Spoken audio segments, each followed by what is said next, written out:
to respond to the era of digital transformation and the expectations that the PS has mentioned of the young generation who are asking, why must I work from the office? Why must I dress in a certain way? So just to respond to that challenge, let me just quickly go through what was obtaining before the SRC, where we are today, and what the future might look like to respond specifically to the challenge that has been given. Before SRC was established in the Constitution, what we had in the country was several institutions, quite a number of them, setting remuneration and pay. And what then you will see from that is we ended up with very, very many salary structures, every institution with their own salary structure. The result of that is salary structures that do not speak to equitable pay. There is a lot of disparity in pay. Even today, we haven't yet reached the aspiration of equitable pay. But that was the background, where you've got different institutions, different salary structures, and together with that, very, very many allowances. You will be aware that we have about 247 allowances that account for 48% of your total pay. Now, to deal with that in an environment where you're looking at flexible pay becomes almost impossible.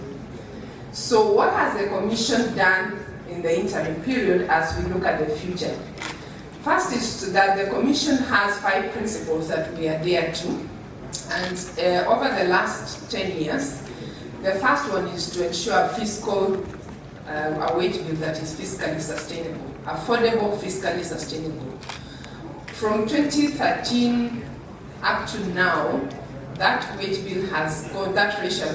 We came up with 15 resolutions. If you go to the SRC website, you'll be able to see those 15 resolutions. And some of that actually talks about how you transform remuneration and benefits in the public sector. And this was actually a response from those who attended the conference. And I'm happy to note that out of that conference, the resolutions were adopted by the 8th Summit. And we then had an intergovernmental ministerial body that has been running through with the PS. The CS is actually chairing that committee together with the chairperson of the COG, the governors. So together we have been working through implementing those resolutions. And just to speak about some of those core resolutions is to do with performance and productivity with the PS. You mentioned that the youth are saying, how will my performance and productivity be recognized? And indeed, we recognize as a commission that today our pay structures are not performance or productivity driven. If we compare ourselves with other countries, our productivity as a country, in Africa today we are ranking number 6. In the world we are about 95. So we're not doing very well, and we would have expected that in Africa we would really be more than just the 6th, ranking the 6th. Countries like Mauritius are ahead of us, South Africa, Egypt. So in that respect, we really must focus a lot more about pay that is based on performance and productivity.